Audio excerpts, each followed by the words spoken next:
Hello cricket lovers, welcome back to our channel. Guys, ఈరోజు జరిగిన మ్యాచ్లో ఒక పెద్ద షాకర్, అసలెవ్వరూ ఎక్స్పెక్ట్ చేయని రిజల్ట్ ఇది. T20 world cup 2026 group B మ్యాచ్లో జింబాబ్వే ఆ మైటీ ఆస్ట్రేలియా టీంని ఓడించింది. ఎస్, మీరు విన్నది నిజమే. హిస్టరీ రిపీట్ అయింది ఫ్రెండ్స్. 2026 వరల్డ్ కప్లో ఇది one of the biggest upsets అని చెప్పుకోవాలి. అసలు ఆస్ట్రేలియా లాంటి భారీ బ్యాటింగ్ లైనప్ కేవలం 170 రన్స్ చేజ్లో ఎలా కుప్పకూలింది? జింబాబ్వే బౌలర్స్, ముఖ్యంగా ముజరబానీ మరియు బ్రాడ్ ఇవాన్స్ మ్యాచ్ని ఎలా మలుపు తిప్పారు? ఈరోజు మనం complete match analysis, turning points మరియు ప్లేయర్ పర్ఫార్మెన్సెస్ గురించి డీప్గా డిస్కస్ చేద్దాం.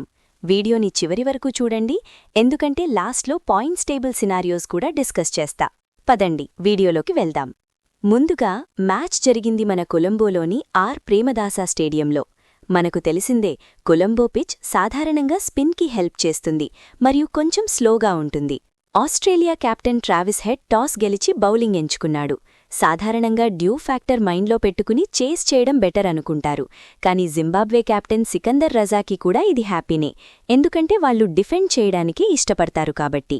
ప్లేయింగ్ 11లో ఆస్ట్రేలియా 2 మార్పులు చేసింది. టిమ్ డేవిడ్ మరియు బెన్ ద్వార్ష్వైస్ టీంలోకి వచ్చారు. సో ఒక మంచి కాంటెస్ట్కి అంతా సెట్ అయింది. ఇన్నింగ్స్ స్టార్ట్ చేసిన జింబాబ్వే ఓపెనర్స్ మరుమణి మరియు బ్రయన్ బెన్నెట్ చాలా కామ్గా మరియు కాన్ఫిడెంట్గా ఆడారు. స్టార్టింగ్లో ఆస్ట్రేలియా పేసర్స్ నాథన్ ఎలిస్ మరియు ద్వార్ష్వైస్ టైట్ లైన్స్ వేసినా కూడా జింబాబ్వే వికెట్లు ఇవ్వలేదు. The Brian Bennett show. Guys, మనం బ్రయన్ బెన్నెట్ గురించి మాట్లాడుకోవాలి. ఈ యంగ్ ప్లేయర్ ఎంత మెచ్యూరిటీతో ఆడాడో చూడండి. ఇనీషియల్గా స్లోగా స్టార్ట్ చేసినా ఒక్కసారి సెట్ అయ్యాక బౌండరీస్ ఈజీగా పిక్ చేశాడు. తను అద్భుతమైన 64 నాట్అవుట్ స్కోర్ చేశాడు. పవర్ ప్లేలో వాళ్లు అరౌండ్ 45 రన్స్ కొట్టారు వితౌట్ లూజింగ్ అ వికెట్. మరుమని కూడా 35 రన్స్ కొట్టి మంచి సపోర్ట్ ఇచ్చాడు. వీళ్ళిద్దరూ ఫస్ట్ వికెట్కి 61 రన్స్ పార్ట్నర్షిప్ బిల్డ్ చేశారు. ఇది జింబాబ్వేకి పర్ఫెక్ట్ ప్లాట్ఫామ్ సెట్ చేసింది. మిడిల్ ఓవర్స్లో రన్ రేట్ కొంచెం స్లో అయింది, కానీ కెప్టెన్ సికందర్ రజా వచ్చి సిచ్యువేషన్ని మార్చాడు. Just 13 బాల్స్లో 25 runs. ఆ క్యామియో ఇన్నింగ్స్ మొమెంటంని కంప్లీట్గా షిఫ్ట్ చేసింది. రయన్ బర్ల్ కూడా లాస్ట్లో క్విక్ 20 రన్స్ యాడ్ చేశారు. ఓవరాల్గా 20 ఓవర్స్ అయ్యేసరికి జింబాబ్వే 169/2 స్కోర్ చేసింది. నిజాయితీగా చెప్పాలంటే కొలంబో పిచ్ మీద 170 టార్గెట్ అంటే ఫ్లాట్ ట్రాక్ మీద 190తో సమానం. ఆస్ట్రేలియా బౌలర్స్లో స్టోయినిస్ ఒక్కడే 1 వికెట్ తీసుకున్నాడు, మిగతా అంతా ఆర్డినరీ బౌలింగ్. ఇప్పుడు అసలు కథ స్టార్ట్ అయింది. 170 చేస్ చేస్తున్న ఆస్ట్రేలియాకి స్టార్టింగ్లోనే పెద్ద దెబ్బ తగిలింది. జింబాబ్వే పేసర్స్ బ్లెస్సింగ్ ముజరబానీ మరియు బ్రాడ్ ఇవాన్స్ ఫైర్ మీద ఉన్నారు. ఫస్ట్ ఓవర్లోనే ట్రావిస్ హెడ్అవుట్. ముజరబానీ తన హైట్ మరియు బౌన్స్ని పర్ఫెక్ట్గా యూజ్ చేసుకున్నాడు.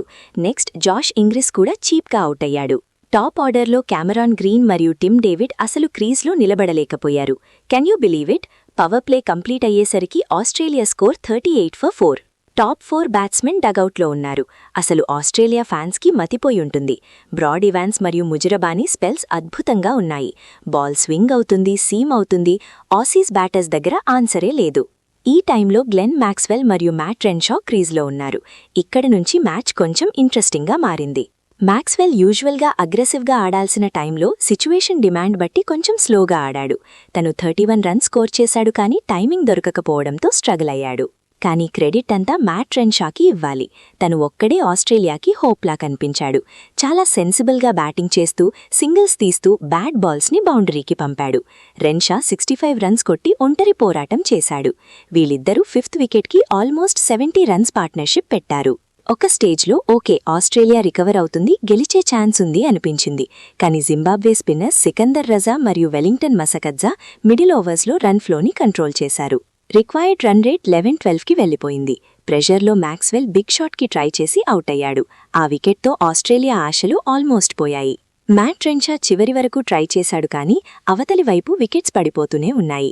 లాస్ట్ 2 ఓవర్స్లో 30+ రన్స్ కావాల్సి వచ్చినప్పుడు జింబాబ్వే డెత్ బౌలింగ్ సూపర్బ్గా ఉంది. ఫైనల్గా ఆస్ట్రేలియా 146 రన్స్కి ఆల్అవుట్ అయింది, లేదా టార్గెట్ రీచ్ అవ్వలేకపోయింది. ఫలితం జింబాబ్వే 23 పరుగుల తేడాతో విజయం సాధించింది. ఇది జస్ట్ గెలుపు కాదు గైస్, ఇదొక స్టేట్మెంట్. గ్రూప్ బిలో ఇప్పుడు క్యాలిక్యులేషన్స్ అన్నీ మారిపోతాయి. సో మ్యాచ్ సమరీ చూస్తే ప్లేయర్ ఆఫ్ ద మ్యాచ్ ఖచ్చితంగా బ్రయన్ బెన్నెట్కి ఇవ్వాలి. తన 64 నాట్అవుట్ ఇన్నింగ్స్ వల్లే వాళ్లకి ఆ స్కోర్ వచ్చింది. లేదా టాప్ ఆర్డర్ని కూల్చిన ముజరబానీకి కూడా ఇవ్వొచ్చు. కీ టేకవే స్పిన్ ఫ్రెండ్లీ కండిషన్స్లో మరియు డిసిప్లిన్డ్ బౌలింగ్ అటాక్ ముందు ఆస్ట్రేలియా స్ట్రగల్ అయింది. ఇది ఓవర్ కాన్ఫిడెన్సా లేక పూర్ షాట్ సెలెక్షనా? మీరేమనుకుంటున్నారో కింద కామెంట్ చేయండి. మరోవైపు జింబాబ్వే ప్యూర్ ఇంటెంట్ చూపించింది. వాళ్లు ఫీల్డింగ్లో కూడా చాలా షార్ప్గా ఉన్నారు.